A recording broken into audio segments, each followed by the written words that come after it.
अस्सलाम वालेकुम, क्या हाल है? ठीक है आपके? अच्छा, चैप्टर 10 के बाद हमने चैप्टर 11 स्टार्ट करना है, जो कि जिसका नाम है डिसीजन कंस्ट्रक्ट्स। यानी इस चैप्टर में हमने पीछे तो हमने जितनी भी प्रोग्रामिंग पढ़ी है सिंपल सिंपल प्रोग्रामिंग थी। ठीक है, बस स्कैनफ और प्रिंटफ का इस्तेमाल था। इस चैप्टर में हमने डिसीजन करना है, यानी फ़ैसला करना है। फ़ैसला तब किया जाता है जब आपके पास एक या एक से ज़्यादा जो है वो रास्ते हों, उनमें से आपने चूज़ करना है किसको। ठीक है, इस चैप्टर में हमने यही काम करना है कि अब अगर हमारे पास कंडीशन लगी हुई है तो कंडीशन के मुताबिक ही हमने काम करना है। कंडीशन ट्रू ही तो क्या काम करना है, और कंडीशन फॉल्स हुई तो क्या काम करना है। तो ये चंद एक चीज़ें कंटेंट्स में इस चैप्टर में हमने डिस्कस करनी है। Relation operators and relation expression, जो कि हमने 9th चैप्टर में पढ़ा था।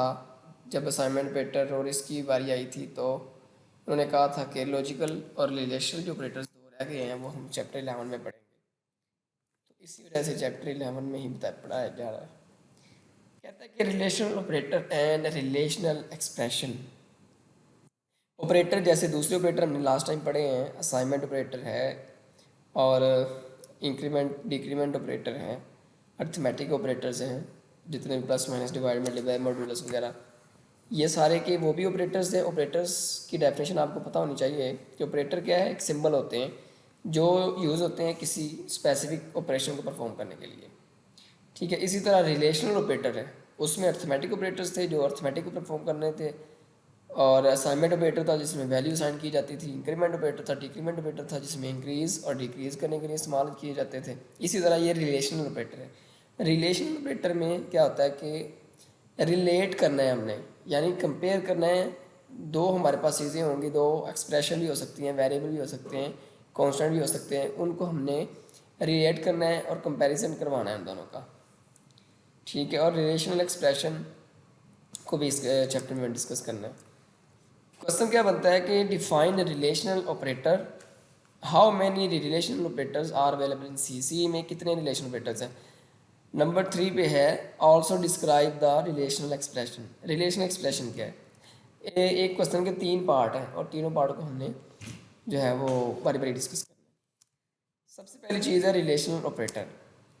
कहता है relational operator symbol use to compare two values of same type, यानी सेम टाइप दोनों, जिन दोनों वैल्यूज को आप कंपैरिजन करवा रहे हैं वो दोनों की दोनों सेम टाइप की होनी चाहिए। सेम टाइप से मुराद सेम डाटा टाइप की होनी चाहिए। अगर आप कोई इंटीजर वैल्यू करवा रहे हैं, यानी 5 को रिलेशन ऑपरेटर करवा रहे हैं 5 के साथ या कोई और इस तरह के न्यूमेरिक ऑपरेटर के साथ, न्यूमेरिक वैल्यू के साथ, देन क्या करेंगे हम जो है ना उन दोनों की टाइप जो है वो डाटा टाइप सेम होनी चाहिए। ये बात उसने की है। नंबर 2 है result of comparison is true और फॉल्स, यानी जब हम रिजल्ट निकालेंगे, उसका रिजल्ट निकलेगा जो हमने एक्सप्रेशन देनी है उसको, जिसमें रिलेटिव यानी रिलेशनल ऑपरेटर यूज़ किया होगा, उसका आंसर 0 और 1 में आएगा। ठीक है, use to specify conditions in program. ये किस लिए यूज़ किया जाता है, ताकि हमारी कंडीशन स्पेसिफाई हो जाए, मखसूस हो जाए कि हमारी कंडीशन, यानी कंडीशन के अकॉर्डिंग हमने वर्क क्या करना है।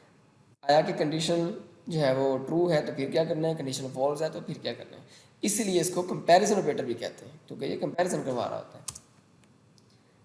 C language provide 6 basic relation operators. C language ने हमें कुछ ऑपरेटर्स प्रोवाइड किए हैं जो कि इसी टेबल में दिए गए होंगे, जो मैं आप टेबल दिखाऊंगा।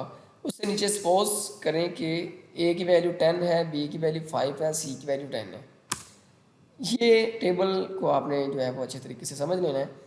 जैसे नंबर 1 कॉलम पे लिखा हुआ है ऑपरेटर्स, नंबर 2 पे है मीनिंग, नंबर 3 पे पर्पस क्या है इनका, और एग्जांपल के तौर पर भी दिया हुआ है। ऑपरेटर नंबर 1 है, सबसे पहले हमने मैथ में हम समझते हैं कि इक्वल, ये जो सिंगल इक्वल लगाते हैं वो इक्वल का ऑपरेटर होता है। लेकिन क्या होता है कि वो प्रोग्रामिंग में हम जब डबल इक्वल लगाते हैं तो फिर वो इक्वल कंसीडर किया जाता है। सिंगल इक्वल को हम क्या कहते हैं, वो आपने पीछे पढ़ा हुआ है कि से असाइनमेंट ऑपरेटर कहते हैं। तो वो तो वैल्यू असाइन करने के लिए इस्तेमाल होता था। ये इक्वल का ऑपरेटर क्या करता है, इसके पर्पस में देख लेते हैं। रिटर्न्स ट्रू, कब ट्रू होती है, if both values are equal otherwise return false. यानी अगर दोनों जो आपस में रिलेट कर रही हैं, दोनों वैल्यू बराबर होंगे एक दूसरे के, तो फिर ही जवाब आपका ट्रू में आएगा, अदरवाइज फॉल्स में जाएगा। जैसे एग्जांपल में लिखा हुआ है a is equal to B, returns false. क्यों? क्योंकि ए की वैल्यू 10 है और बी की वैल्यू 5 है, दोनों तो इक्वल हो नहीं रहे। इसको हम इस तरह देखते हैं कि हम जाते हैं अपने डेव C++ की तरफ, ताकि हमें बात क्लियर हो जाए। हैश इंक्लूड, वही चीज़ें बार बार हम लिखने लगे हैं।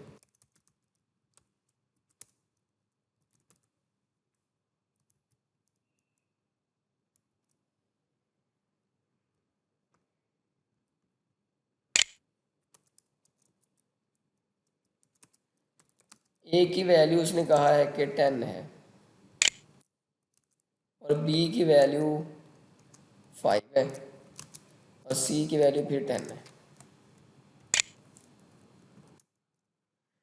सी की वैल्यू फिर 10 है तो एक्सप्रेशन हमने कोई भी देनी है, जैसे प्रिंट एफ सिंपल सा लगा लें।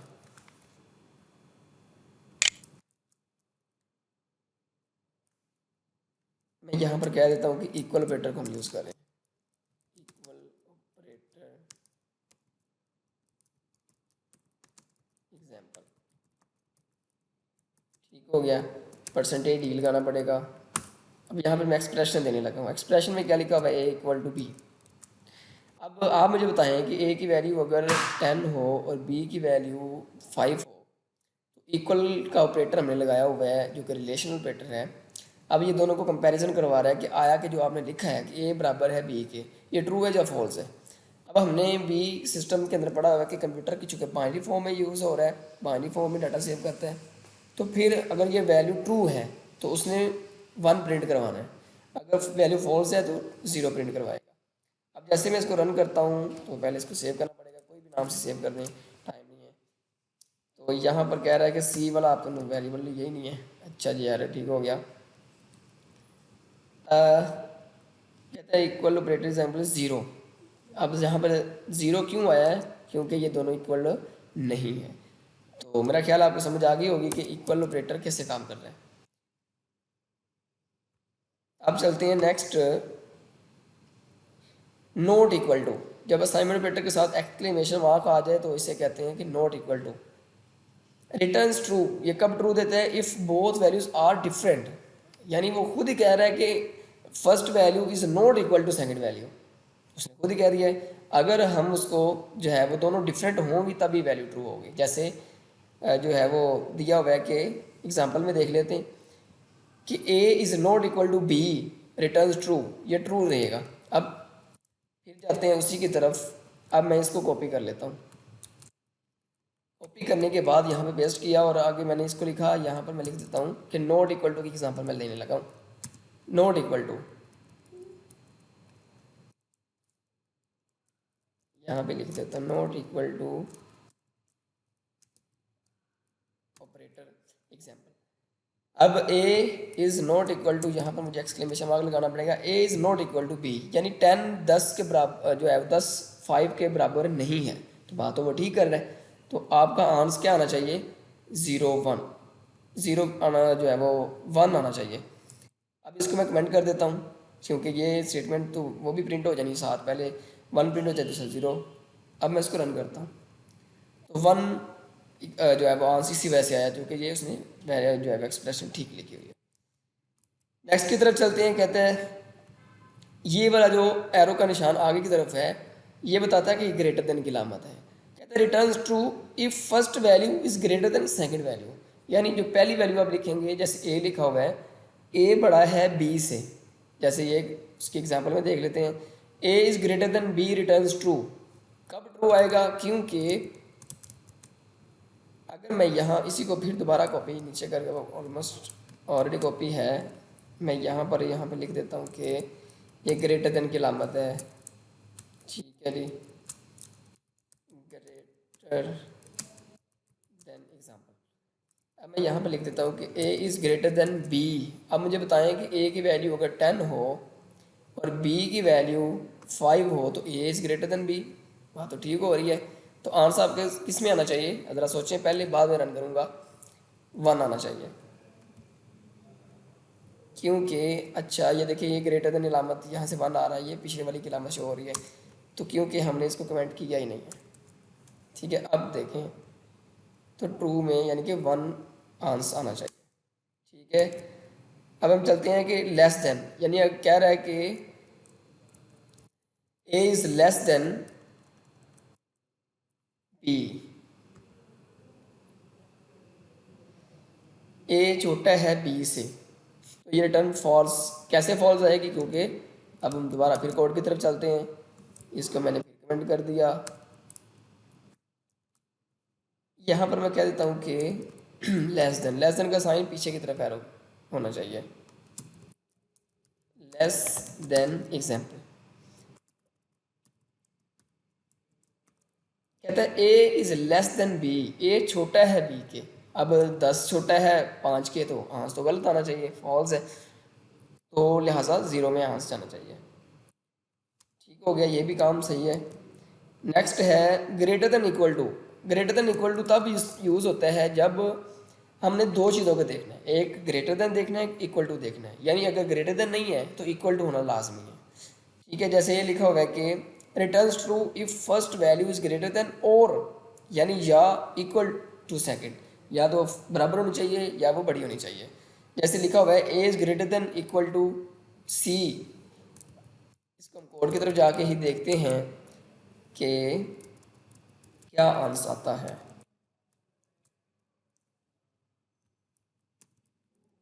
ग्रेटर देन इक्वल टू, यहाँ पर मैं लिख देता हूँ ग्रेटर देन इक्वल टू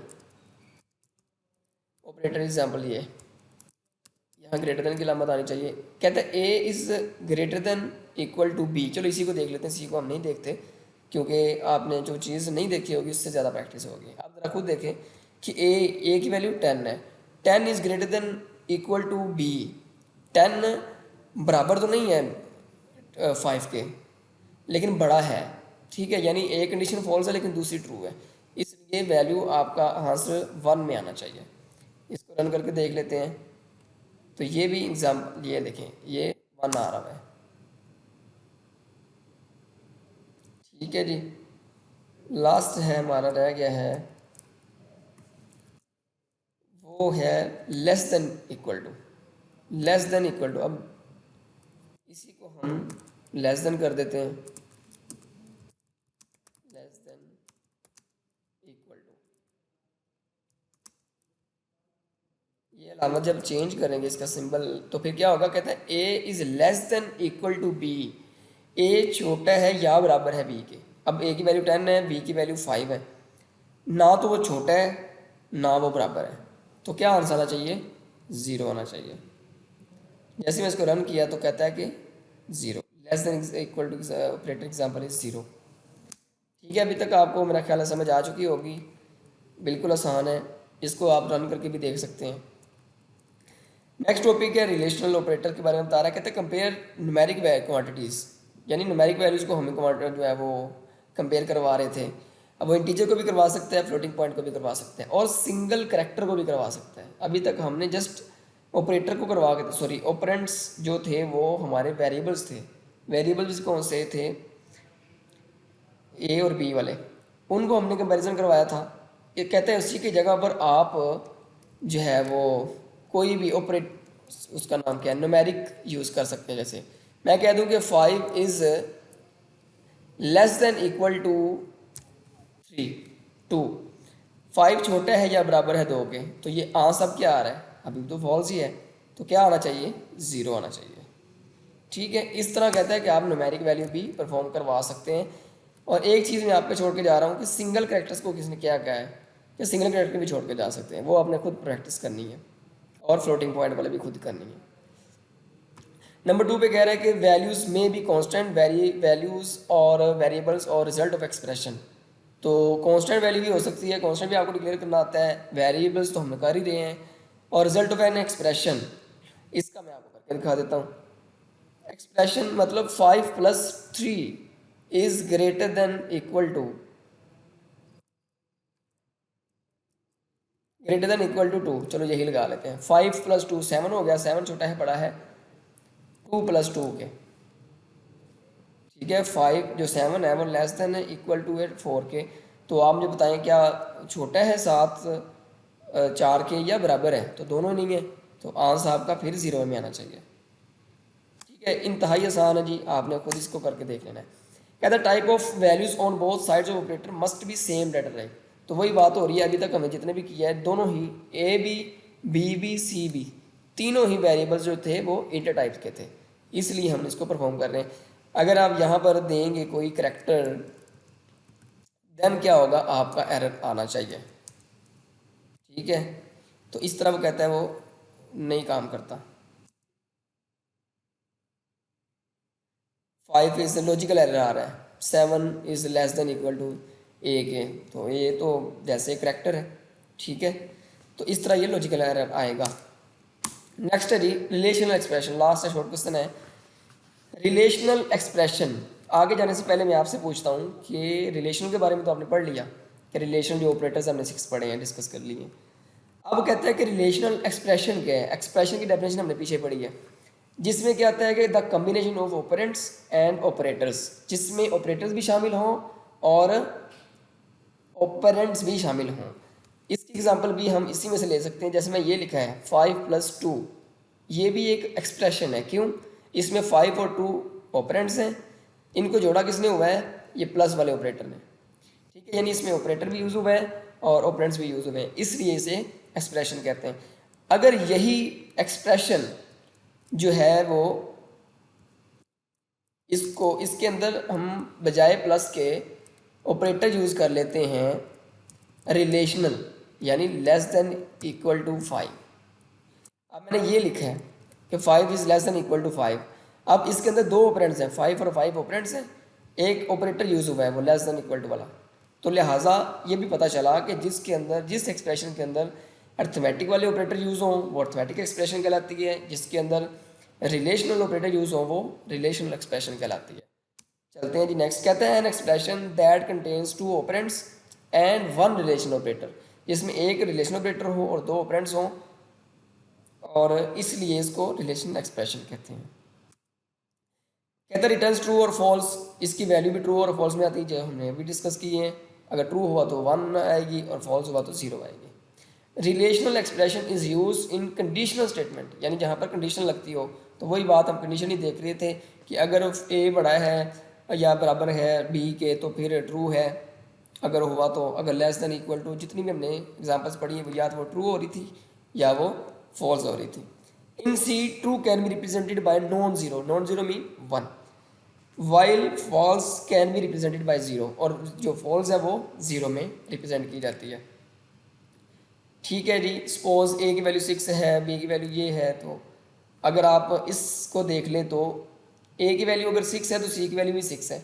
कहते हैं ए इज़ ग्रेटर देन सी, क्या ए बड़ा है सी से? नहीं, तो फॉल्स है। क्यों फॉल्स है? क्योंकि वो बराबर है। अगर मैं यहाँ पर यूज़ करता इक्वल का ऑपरेटर भी, देन वो ट्रू होना था, जैसे अगले स्टेटमेंट में दिया हुआ है a is greater than equal to. अब ए यानी 6 बड़ा तो नहीं है 6 से, लेकिन बराबर है, इसलिए वो ट्रू आया है। ये भी आपने खुद देख लेना है, ठीक है। आई होप कि आपको सारी चीज़ समझ आ चुकी होगी। मिलते हैं नेक्स्ट वीडियो में। अल्लाह हाफिज़।